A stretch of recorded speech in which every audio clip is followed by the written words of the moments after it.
Okay, so welcome everyone to Thriving in the Digital Age. This is actually episode 2.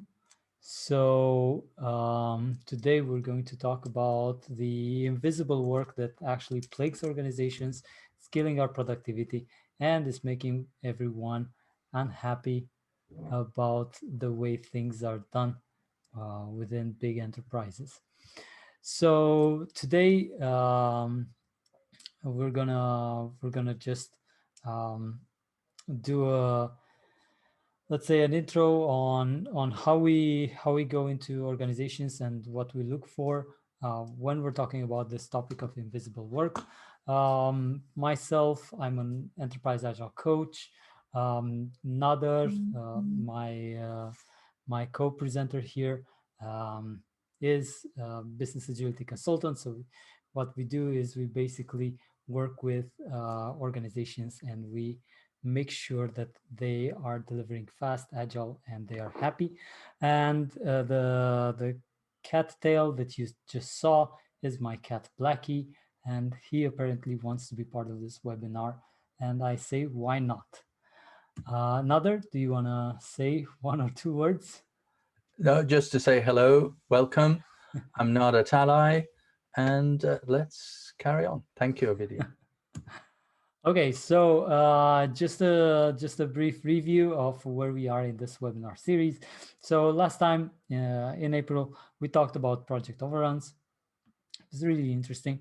It was really nice for you to join us, to ask us a lot of interesting questions, and it was just a great time.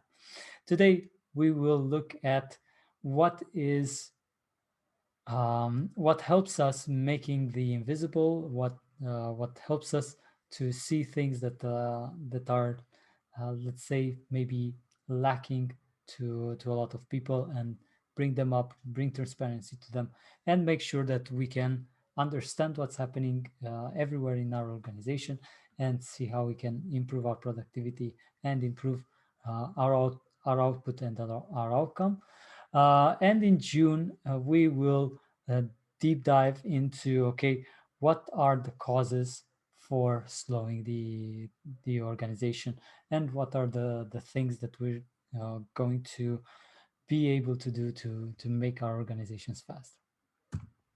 So without further ado, let's dive in into making the invisible visible. So how does an organization work? Basically, we have people that produce things, and they have different requests. These requests go into something that's, let's say, more or less like a black box to many people, and then after some time there's an output. There's something tangible that people can see, people can touch, and people can use.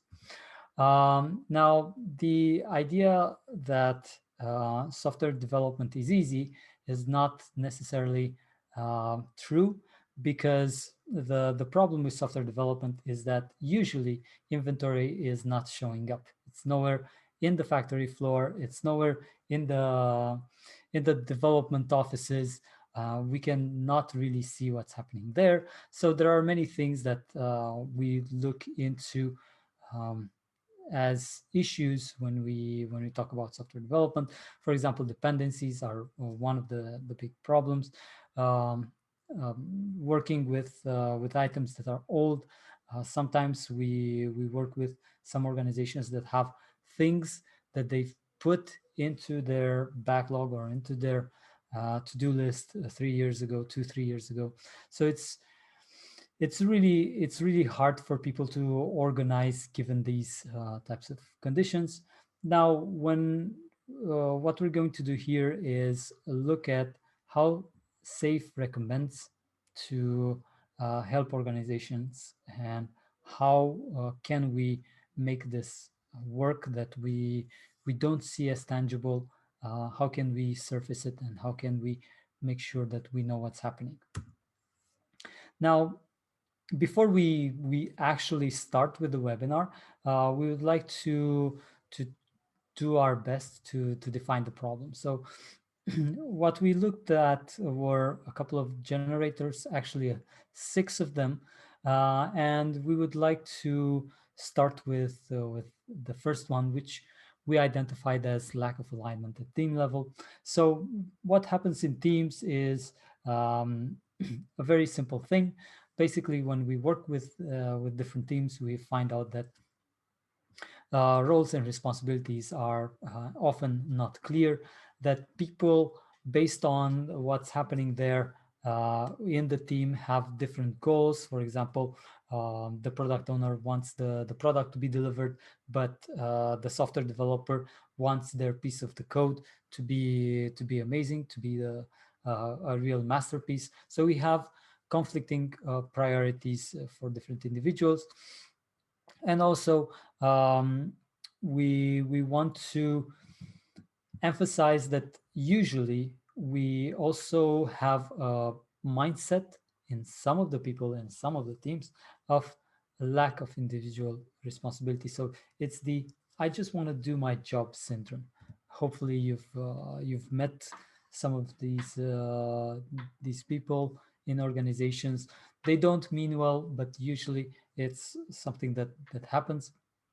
Now, when we go a little bit above at department level, we have teams that are not able to cooperate very well. They're also not able to coordinate very well.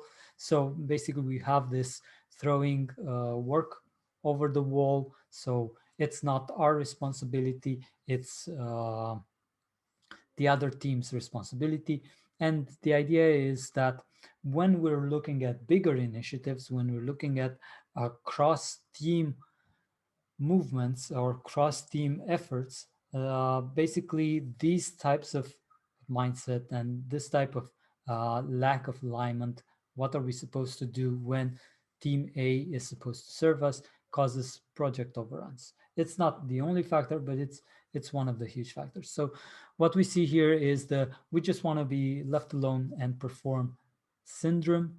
Now, the generator of invisible work number 3 is, of course, lack of alignment, one level above, and this is uh, this is caused by the same type of um, problems: coordination between departments, cooperation between departments. So we see a repetition of the throwing it all over the wall. It's marketing that didn't give us the proper material for the event. It's development that wasn't able to deliver what we told them to. And what we want to emphasize is usually we will see here some customer complaints, and the syndrome is "I just want to make sure that my KPIs are all right." Um, the second biggest thing that we see in organizations is lack of transparency. So this is also viewed at team level, and we identify this by seeing a team that doesn't really have a perspective of what they're doing. So they're focused a lot on what they're doing at an individual level. They don't have a clear idea of how the work flows. So there's always at least one person that needs to tell the other people, "Okay, have you done this? Have you done that? Now we need to inspect things on an integrated environment," etc. So it's kind of like teams need babysitters. Now, one of the bigger things here is the invisible technical debt. So sometimes we're developing things in a rush, and what we do is not necessarily the same thing as what people expect us to have done, and this is called technical debt. And a lot of the times people complain about it, but nobody has any idea how big it is, and nobody keeps track of it. And this is something that's usually very big in organizations. And the syndrome is, "I don't know what my team is working on." Now, going to department level, we're looking at a lack of clarity when it comes to the definition of done. Now, we also know from Scrum that the definition of done is not necessarily something that a team has. It can come from the department level. The team should do it if there's no mandate from the department to regarding the definition of done. Now, the here we also see the slowdowns um, at environment level, and we also know that teams don't know what are the dependencies that they face with each other. What they sometimes find out very late in the development that, hey, I need something from that team, I need something from the other team. But usually, in at least in bigger companies, there's no one team that develops something independently. We all work in a um, we all coexist within the same environment, and usually we depend on one another to deliver. Now, the problem here is we don't know why we're late. So hopefully you know what I'm talking about. Today everything is fine, we're on track, everything is good, and tomorrow the tune shifts towards yeah, we're late, these are the problems that caused us to be here, and we need more time to deliver. Now, the last work generator is a lack of uh, transparency at organizational level. Now, what we're talking about here is multiple streams of different initiatives. We don't really understand or have a clear way of doing prioritization, and we work a lot to have people optimized for working full time. So basically, what we want to do is we want to have everybody fully utilized, but we don't really focus on efficiency, as in we don't focus on getting things through the pipeline. So the syndrome here, and what often people feel, is that what we deliver is not what we talked within our strategy. And of course, we always have a lot of things to say about why we didn't really deliver the things on our strategy map. Now, today, what we're going to go with is we're going to look at priority rules. How do we make our prioritization? Then we're going to take a stab at dependencies, see how do teams depend on each other within an organization. We're going to work on understanding what's happening in our day-to-day work that is not really seen there. We will also go into problem solving, things that don't really work the way they should work, and how should we go through them. So we will end with a Q&A, of course. Hopefully things will be really exciting for you, and you will have lots of questions, and then we'll talk about the next and last webinar in this series. Okay, so let's look at invisible priority or prioritization rules. Now, one question that we have for you is, how do you guys sequence your work? If you can write in the chat. And another, maybe you can help me here with Sure. the questions, with the way people prioritize. So guys, how does work flow into your organization? What are the things that you're looking at? What are the ways you're prioritizing? I think we have very shy people on at the moment.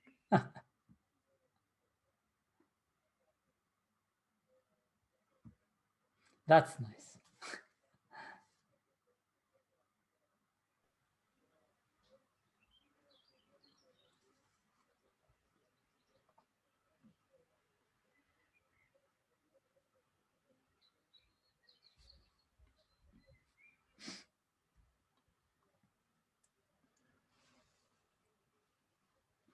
So have you got anything prepared? Anything that you think? I do. I do. I was wondering if we will wait for 1 minute or something.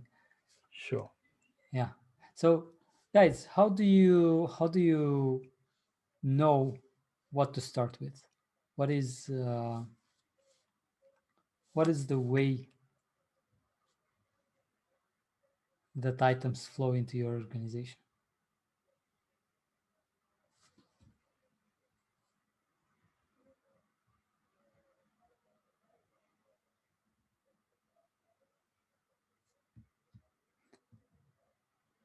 Okay, let's move on. It's not a problem. So we actually did have something prepared.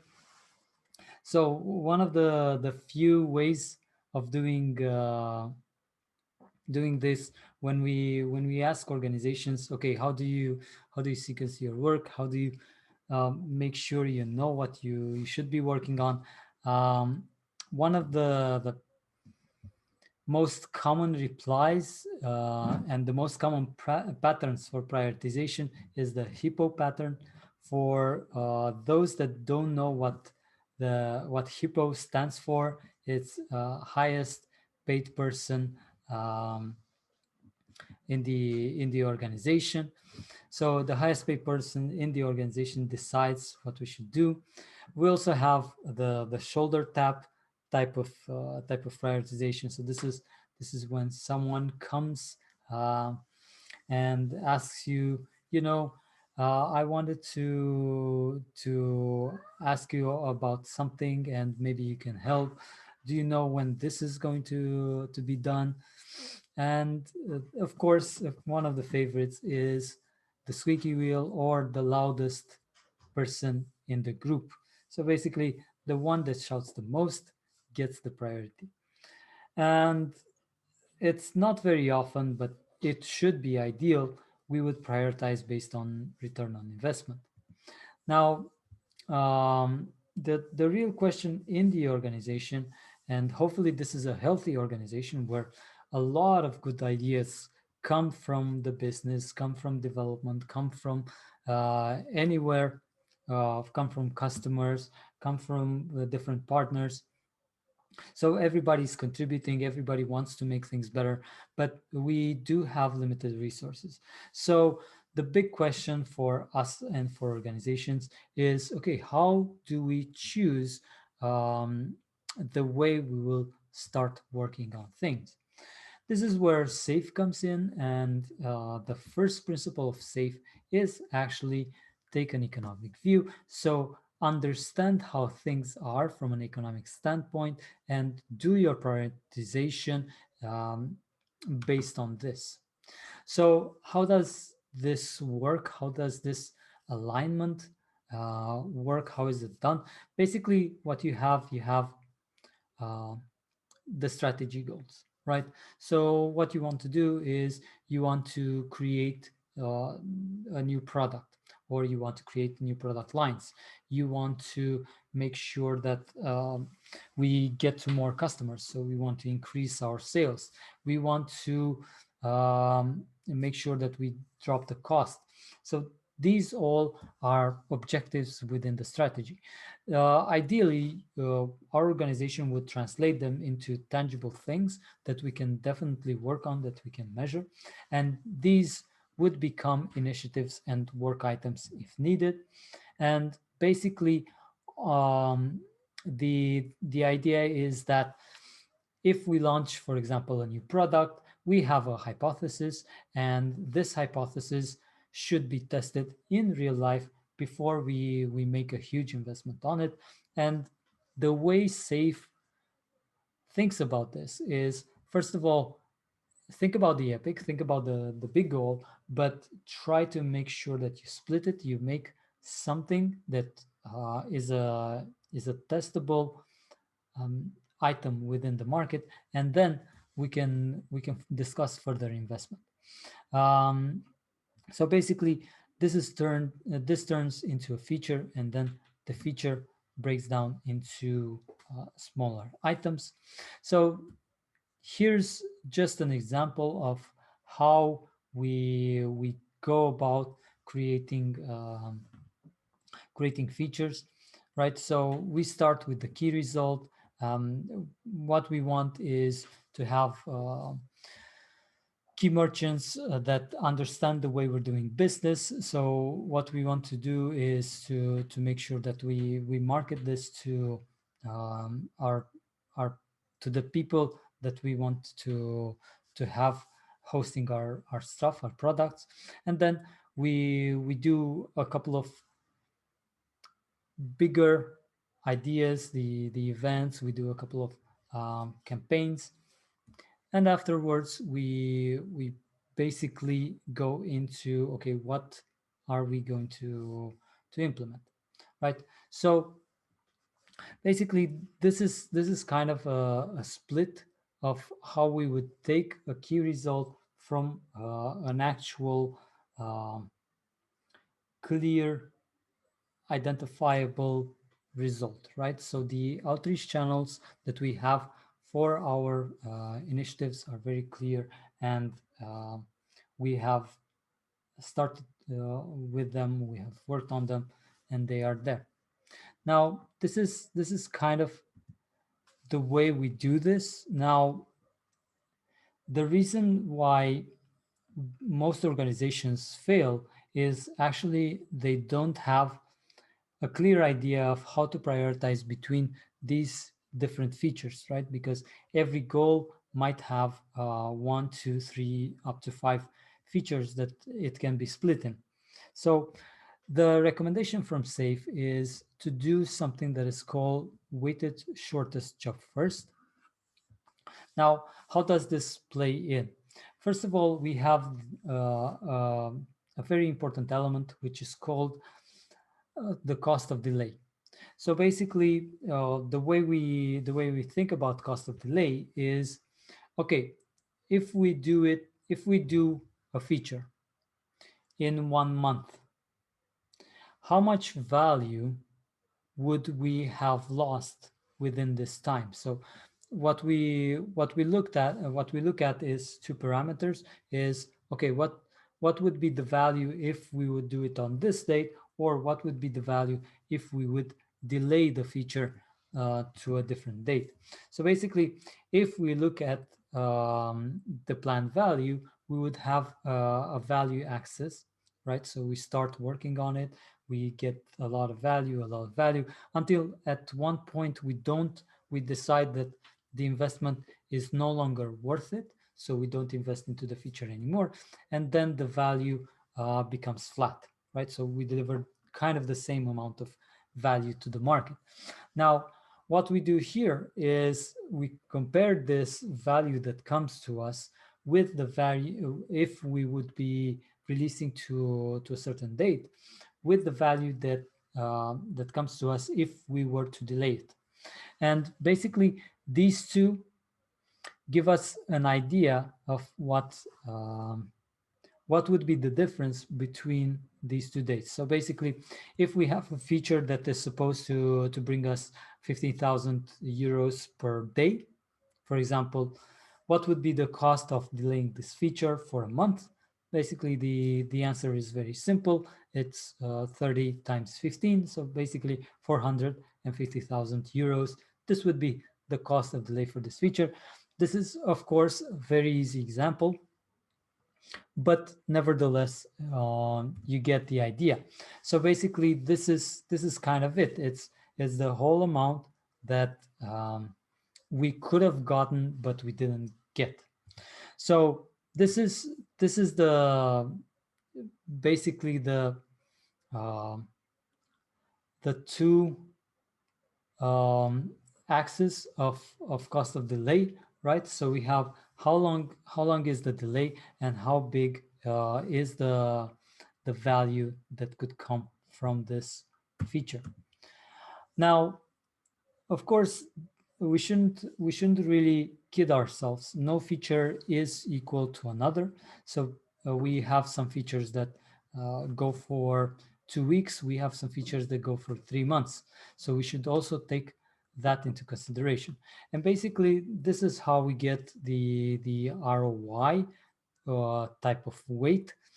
We have um, an idea of how much does it cost to delay something, and we also know how much do we invest on something. And basically, when we take these two, we have um, more a more objective way of prioritizing between features. Now, of course, the idea is to not necessarily show figures, because sometimes these figures are either hard to get or confidential. And what what we should go through for is making sure that this feature has an abstract value. This is a little bit more complicated, and we are not going to look into it now. But basically, what you need to look into is, okay, how many things are we developing, and how are the things that are we developing related to each other. So how big are they in terms of cost of delay related to one another, and how big are they in terms of effort, so job size, how much work are we going to do, um, and how does it relate to each other. Now, the idea is to make sure that the organization thrives, right? So the thing that we're looking at is economic outcome, right? So for most of us that are in this webinar, we're basically part of organizations, and organizations need to make money. And this is kind of the idea. We have some strategic objectives. We want these objectives to be prioritized. Now, these objectives come over the day-to-day operations, right? So people need to make time for these objectives, and the idea is to make sure we have an objective way of prioritizing between these. Now, this is where SAFe comes in. Weighted shortest job first is actually the way to do this. We've seen great examples of this being put into practice. I remember talking um, to one program manager, and he was telling me that he knows the priorities of the features, and they don't really need to prioritize between them. However, the teams they were working with did need to work with two features at once, and of course they were overwhelming the two teams. So what we did is I asked them, look, let's do this exercise. Let's have um, uh, let's just have this mental way of just comparing things to one another. So basically on uh, two two degrees, right? Two parameters. And they said, okay, I'll do them overnight. So what happened the next day? They came back and they said, yeah, we've shifted the priorities. I know what we should be focusing on. It's this feature. So basically, this is how we actually solved um, one thing that was really a huge burden and a huge problem for the teams and also for the organization, because they were not delivering. And this was one of the root causes of them not delivering. So this being said, another, I think this is your cue. Thank you. Let me share my screen, or you can try. Let me share it. It's probably easier rather than you driving it. Yeah. Um,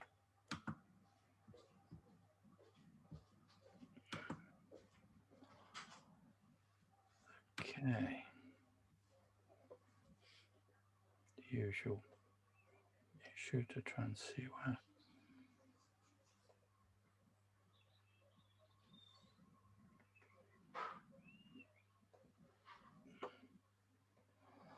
Just see whether you've seen the right thing. Yes. You are perfect. So let's present here. You should be able to see my screen. It's looking great. Good. Thank you. So thanks, Ovidio, for taking us through the importance of having that alignment with strategy, and also how do we sequence work when we have lots of good ideas, and using weighted shortest job first, which is part of Scaled Agile Framework, or SAFe for short. I'm going to have a look at how do we make dependencies visible, because we have invisible dependencies. So why do we need to visualize them? Because, you know, if we don't know where the dependencies are, dependencies will lead to delays and a late integration. So we want to look at how do we make dependencies visualized in SAFe. So one of the things that, one of the events that we have is our cadence-based cross-domain planning, where we all come together and we plan face-to-face wherever possible. But when we are in situations like we are now, we can obviously do it using technology like we are doing on this webinar. So what we do, this cross-domain planning, of course, we come up with plan, but what it does, one of the key things that we create in here is we create our social bonds. We get to know each other. We get to know people in other teams. We make relationships, and we will use those relationships to progress the work. So we understand the dependencies as part of the planning. So we say, hey, yes, we need this. Who can do this? Let me go and ask or talk to someone. We'll find another team that is fulfilling the dependency. They tell us when they're going to do it. We then have that agreement that they're going to fulfill the dependency, so we know when the dependency is going to be done. And then we have that social bonding that we do during that PI planning will also enable us to have that continuous collaboration, because it's not a one-off, we just planned it and then we're going to forget about it. Throughout the delivery, we're having conversations, we're having a dialogue, we're finding out what's going well, what are the things that we need to do to improve the delivery of dependencies, and if there are any issues, how can we help each other? And that's the whole idea that we have. As a result of this cadence-based cross-domain planning, one of the outputs that we create is our program board, which is an information radiator, which shows us when features are going to be delivered, by whom, in other words, the team that is going to deliver the feature, and whether we have any dependencies. And again, as I said earlier, we don't just put the dependencies there without the dialogue first. So we would have had the dialogue with the team that is going to fulfill the dependency. We've got the agreement that they are going to do it. Then we will visualize that to say, hey, we've had the dialogue. This is the feature that we're going to do, and we have some key or significant dependency with this other team, and this is where it is, so everybody can see. All right. Now, the program board is an information radiator. So it is not just about managing the dependencies, it's also giving us a signal. So if we can see over time that we are getting the same kind of dependencies, that there are bottlenecks, the same teams or the same kind of dependencies are coming up, that is a signal to us that maybe we should look at the way we've organized ourselves and look at reorganizing ourselves so that we minimize the handoffs and delays. Now, we can do that anywhere any way we would like, but there is also a workshop that we have in Scaled Agile Framework, which is our value stream and agile release train identification workshop, which allows us to look at what is our development value stream, who are the people that we need in there, and how do we make our agile release train structure to minimize the delays and the handoffs within the people. So just in case you don't know what a program board looks like, this is a very, very simple view of it. I intentionally made it simple because just to have a look. So we're saying that team A has had a conversation, in this case, for example, with team D. They agreed that there's a dependency and that can be fulfilled, and the dependency is going to be done in iteration 1, and team A is going to have a feature that is complete in iteration 3.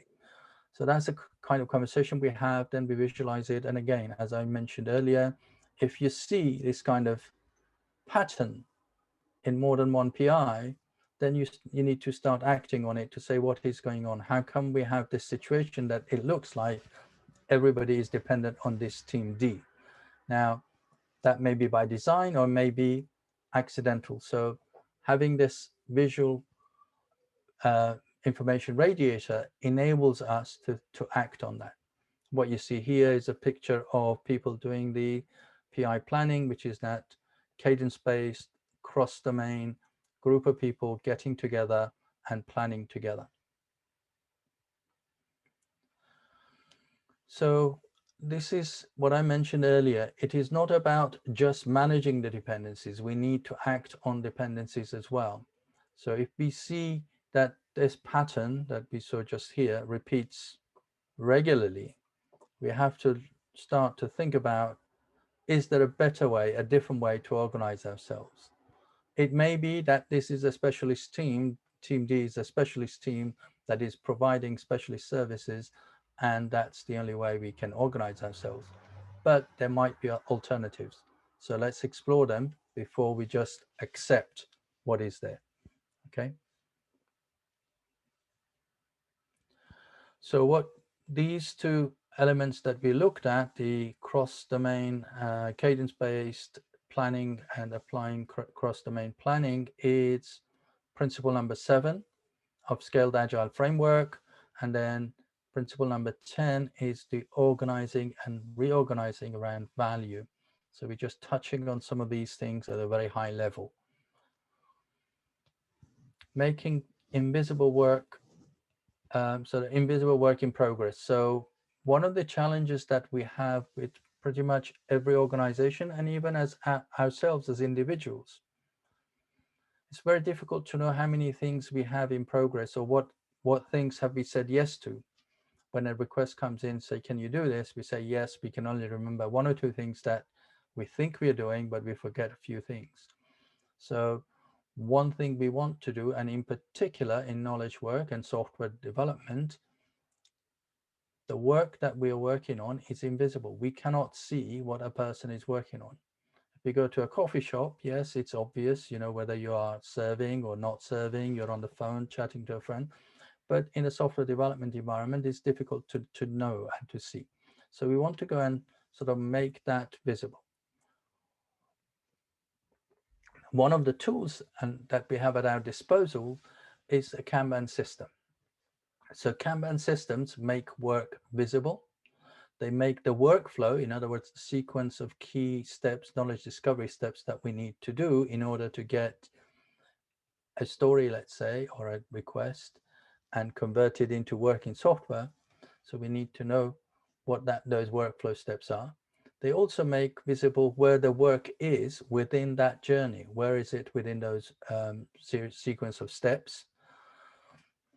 And the other thing that a Kanban system does, one of the key things that it does, is called a pull-based system, meaning that it balances the demand with the available capacity. We cannot push more work in than there is available capacity.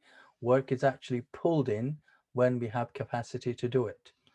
So that is quite important, and that's useful for us. So in SAFe, we have Kanban systems at portfolio, program, and team level. And we have a hierarchical Kanban system effectively, because the portfolio work then goes to the program, and then from program to the team. And we create this Kanban system allows us that work will not be pushed from portfolio down to the program unless there is availability at the Agile release train for it to happen. In actual fact, it's not pushed and it's pulled. And we'll show you a visualization of that, a simulation of that just now. So here we go. A simple portfolio view of work. So we have a number of epics, as you can see in here. And we've gone through some sort of steps, and we've decided that, you know, basically the first half is, should we invest in these initiatives or not? And we've said yes. Epic 1 seems to be a good one. He's made it and it's ready to be implemented. The others, you can see a couple of them didn't make it. They were not valuable enough. We decided to discard them. So we can discard epics anytime we want. But Epic 1 and Epic 5 are ready to be implemented. So Epic 1 is now waiting for an agile release train to become available so that it can pull that epic in and start working. So we're waiting for that pull signal to come in. And here's an agile release train up here that is free, and it's saying, yes, I need work, feed me. Please give me the next work item. And what we do, and as a video mentioned to us earlier, we don't go and implement the epic. So what we need to do, because as again, a video mentioned it to us, epics are a hypothesis. We don't know, but we have a hypothesis that we believe that if we do these things, these good things will happen. We know we are on the right track when we see these leading indicators. So we break the epic into an epic MVP. In other words, what's the minimum we can do to validate or invalidate the hypotheses that we have. So in this example, as you can see, E1 MVP is the minimum that we can do in order to validate that epic. The MVP epic will be delivered as a whole. And in this scenario, we're saying, hey, we have capacity. So we're sending the signal and oops, let me just make sure that we got that. So the signal is saying, yes, at the agile release train, we have the capacity. So what we are saying effectively, we see a duplicate of that MVP, one that is sitting at the portfolio level, and the other one which the team or the agile release train is going to work on. The MVP is going to have a number of features. In this particular scenario, we assume that the MVP will have these set of features. That's all of it, and it's been delivered by one agile release train. So we've got, this is the MVP epic, if you like. All these features will make sure that the MVP is delivered. We need to then plan them. We go to PI planning. We say, yes, we can do all of those epics. And then the teams will start to iterate and implement them. So in iteration by iteration, we can see that as the result of stories getting done, the features will get done. So these are features now. What we can see here are features that are to do with that MVP epic. When all the features are done, the MVP epic is now ready to be validated. So now we send the, hey, we are ready for validation signal up to the portfolio. So the portfolio now sees that the MVP epic is done, and the signal goes up to say, you need to validate, or we need to validate the MVP epic. MVP epic moves to the validate state. And what we have in here now, we basically have got that, if you like, hierarchical system and also a dependency. So the MVP epic was dependent on these features being done. They are done. We now send the signal up, and the MVP has now moved into the validation. And we will validate that obviously from the market, and we can see whether, if it's validated, we'll do more on this epic. If it's not validated, then we stop, let's say. Okay, so that's, if you like, at a very high level, and that shows us how the connectivity between the portfolio, agile release train, and of course the teams who are driving, doing all the work, is also there. So what we've seen is the benefits of having Kanban systems that allow us to balance the demand with available capacity, to make sure that we create a pull-based system of work, which also means that we now have a system where we can keep the promises we make, because our system has got a delivery predictability that we can use statistical methods to find out, how long does it take for a feature to get done, if you like, with 80%, 90% confidence. And we can say this is what it is. So we now have got the visibility of what matters. We have balancing the demand with available capacity, which means that the work in progress is not only visible, is also limited. So we don't keep adding work in progress. We are limiting it to what is the appropriate level for our system of work. We also know where the work is waiting and where it's flowing, and where work is waiting, we can act on those so the work items do not age and go stale.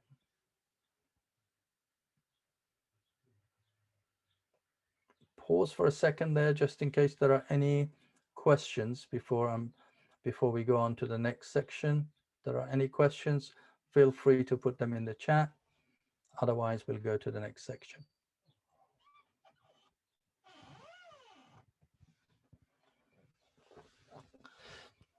I assume there are none. I think we can go to the next session. Sure, thank you. For the next one, the next section that we have planned is the invisible problem solving method. So one of the challenges we have with pretty much most organizations is that problems come around or come up, but we don't fix the root causes of them. Now, when we don't fix the root causes of these, because problems come, one of the other things that this leads to is that we start a new piece of work instead of fixing the problem, which increases the work in progress.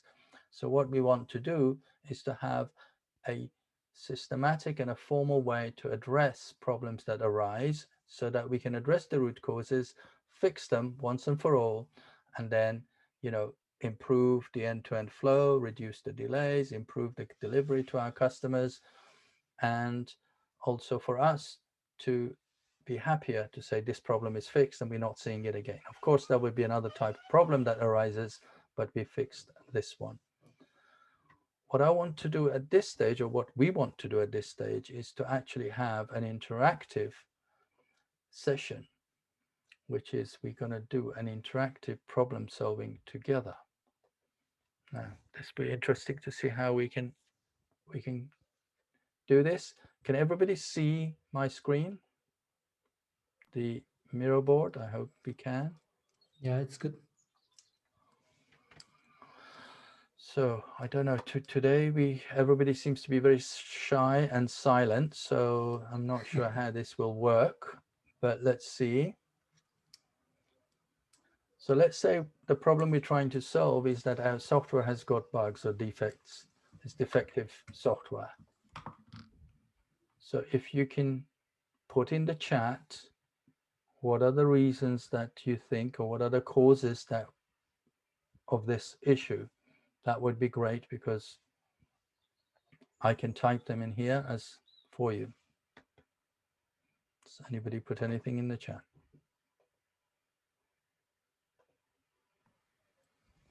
Okay, no clean code, no TDD. Okay, fair enough. So we have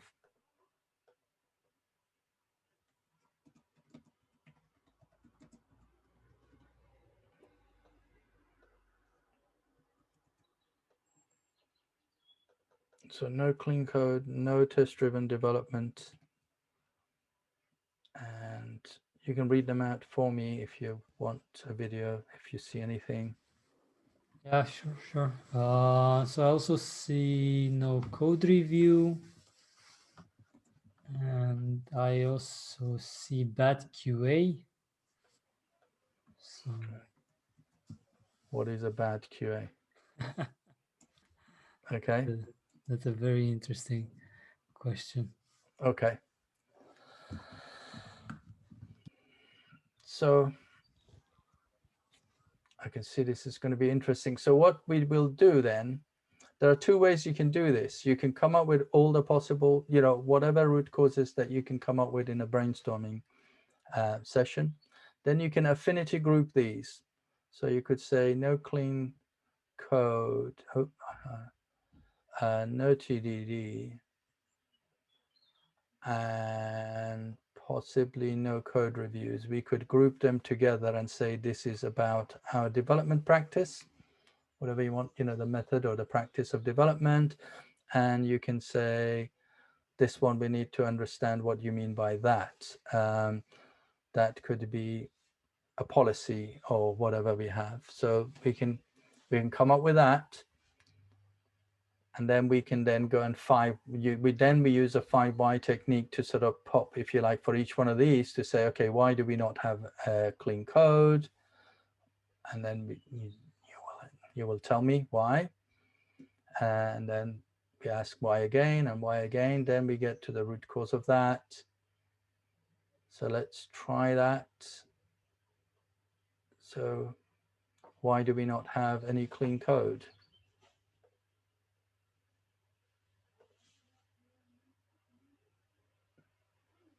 So I see there's something in the chat. Do you mind just shouting it out? So it's no time. So I assume it's something like no time for development or. Okay, no time. So let me put this in the different color. So we're saying no time. Okay. Next, why do we have no time? Or who decides how much time we should be spending on a piece of work?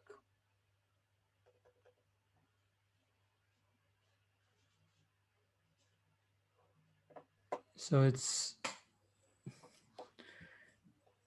because we want to deliver fast. It's written in the chat. Okay. So we want to deliver fast. Oops.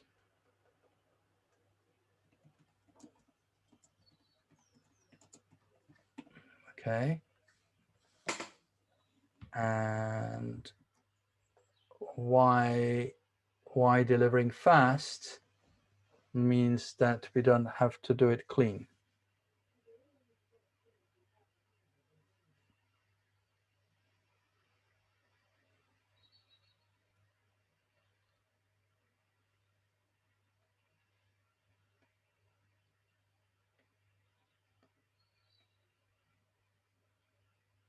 So once you're ready, you can tell me what it is. I think people are still thinking. Okay. Oh, I see. Because we want to get market share. I assume that we want to get market share. Yes. How would defective code allow us to grow our market share?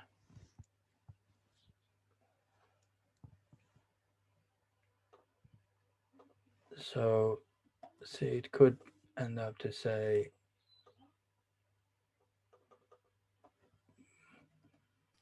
also no thinking for the future, only short-term thinking. Okay. Okay, so, okay. So what we end up with something like we don't have the confidence to do it. Okay, so short-term thinking, and if you go down the whys, you understand, you get to the root cause. So, and then you ask why you don't have the confidence. It would lead to possibly it may be that we need training or we need support. Okay, we need coaching. Okay, so now we understand the root cause of this. No clean code is basically, yes, there is, they're short of time. We want to deliver fast. We want to go to the market quickly. But really what we're saying is that our team doesn't have the confidence, the know-how in order to do it and be comfortable with it. So we need a bit of coaching and hand-holding to enable that to happen. So that's basically what we do that for all of those, and then we get to it. So as I showed you, one way is that you affinity group them like this, and then what you have, your fishbone will look something like that. Oh, assuming I can draw a straight line, and then this would be one of the causes would be this group, whatever we call this group. Should be a straight line, but struggling with it. Or you could use something that I prepared earlier.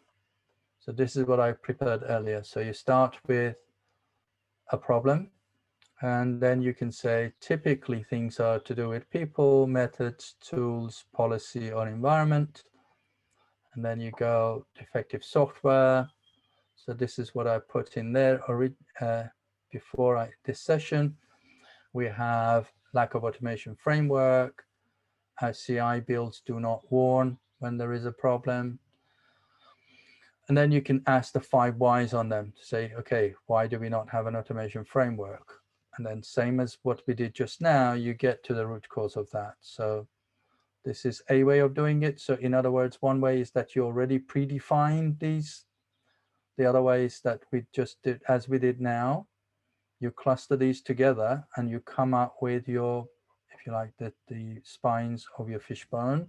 And you still, regardless of how you do it, you still go down the 5 why and you come up with a root cause. So we say no clean code. The root cause of it is that we need coaching. Okay, so we need to do something about that. We go through code reviews and you do the same thing and you come up with a root cause of the code review. And then once you've got all of that, then you can then your improvement actions become clear because you now got the root cause of them. So that was an experiment to see whether we can do this interactively. Looks like we're not getting the interactions, as many interactions as I was hoping. It's fine. It's fine. We still got some interaction. Yes. Thank you for that. So now. Yeah, thank you. Thank you, guys. So what we can see in here is that the fishbone or Ishikawa diagram, which is named after the person who first came up with it, it's about what we're saying is that in the system we got some inputs and some outputs come out, and there are some invisible causes that cause the output or the results that we're getting. And by using the fishbone or the diagram, we can start to reveal the causes that result. So let's say the problem we're trying to solve is that our software has got bugs or defects. It's defective software. So if you can put in the chat, what are the reasons that you think, or what are the causes that of this issue, that would be great, because I can type them in here as for you. Does anybody put anything in the chat?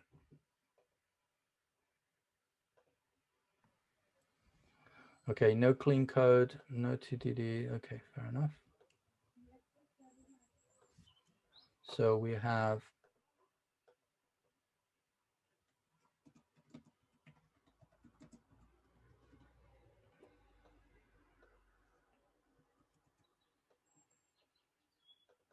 no clean code, no test-driven development, and you can read them out for me if you want a video, if you see anything. Yeah, sure. So I also see no code review, and I also see bad QA. So what is a bad QA? Okay, that's a very interesting question. Okay. So I can see this is going to be interesting. So what we will do then, there are 2 ways you can do this. You can come up with all the possible, whatever root causes that you can come up with in a brainstorming session. Then you can affinity group these. So you could say no clean code, no TDD, and possibly no code reviews. We could group them together and say this is about our development practice, whatever you want, the method or the practice of development. And you can say this one, we need to understand what you mean by that. That could be a policy or whatever we have. So we can come up with that. And then we can then go and we use a 5 why technique to sort of pop, if you like, for each one of these to say, okay, why do we not have a clean code? And then you will tell me why. And then we ask why again and why again. Then we get to the root cause of that. So let's try that. So why do we not have any clean code?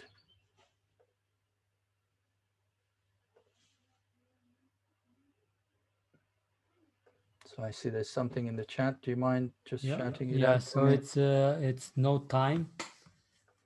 So I assume it's something like no time for development or. Okay, no time. So let me put this in the different color. So we're saying no time. Okay. Next, why do we have no time? Or who decides how much time we should be spending on a piece of work?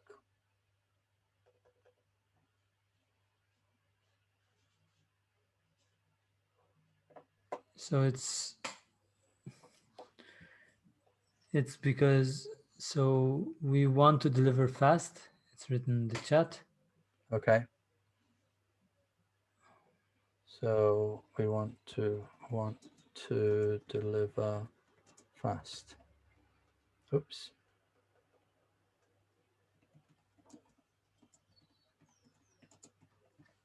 Okay. And why delivering fast means that we don't have to do it clean.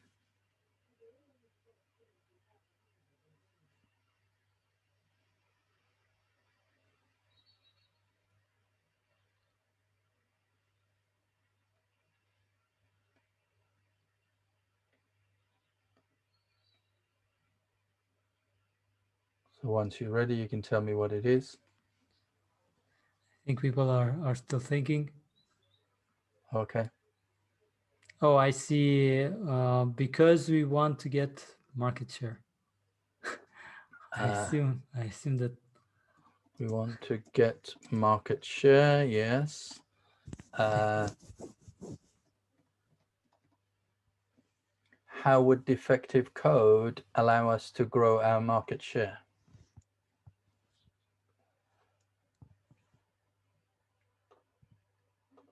So, see, it could end up to say,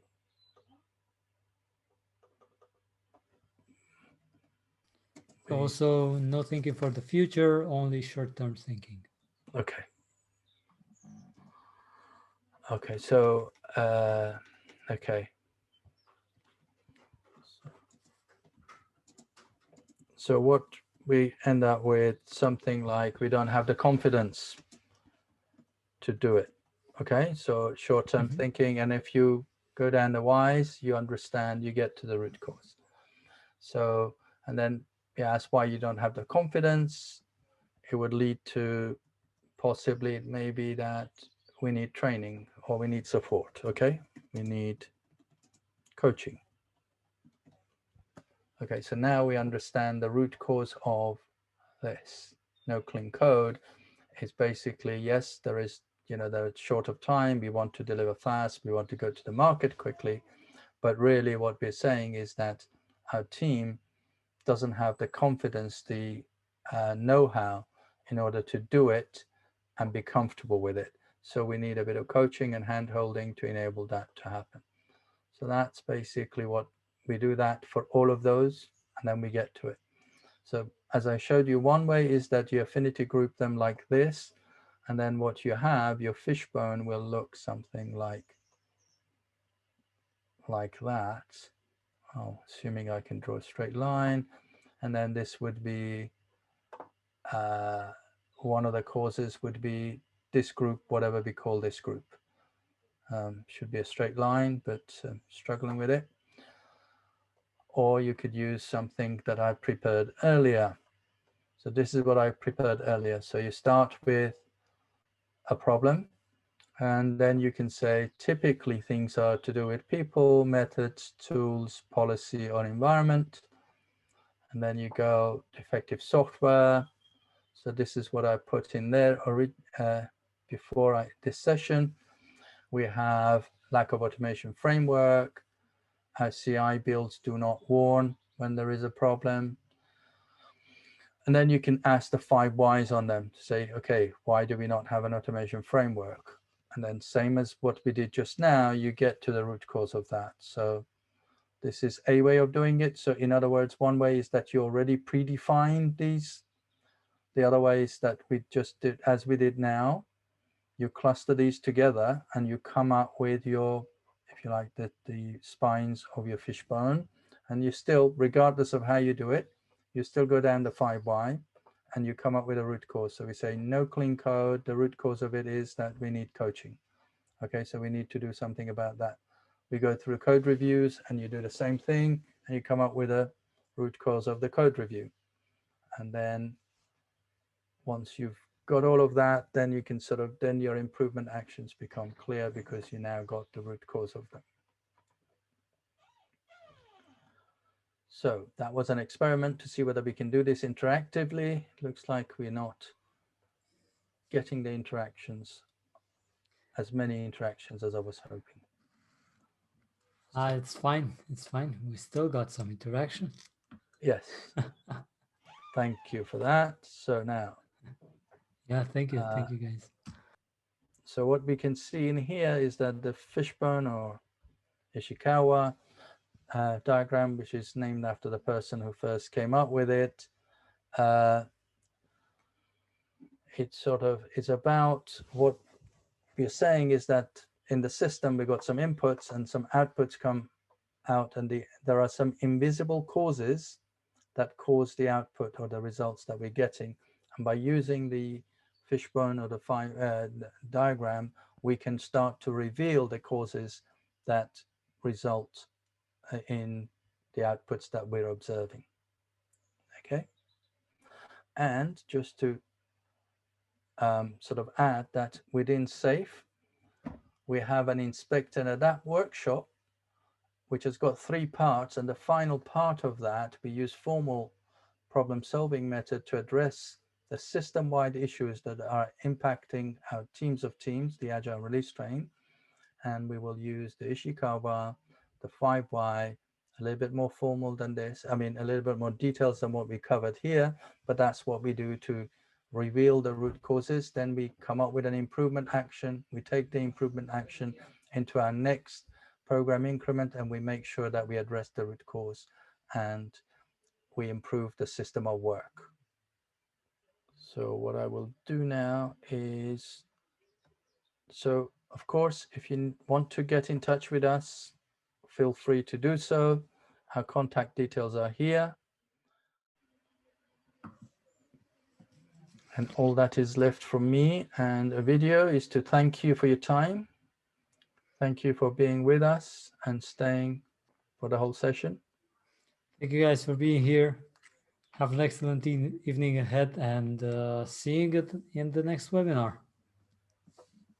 Thank you. Thank you, Nader, also. Thank you, video. And everybody else, bye for now. Bye. Have an excellent evening.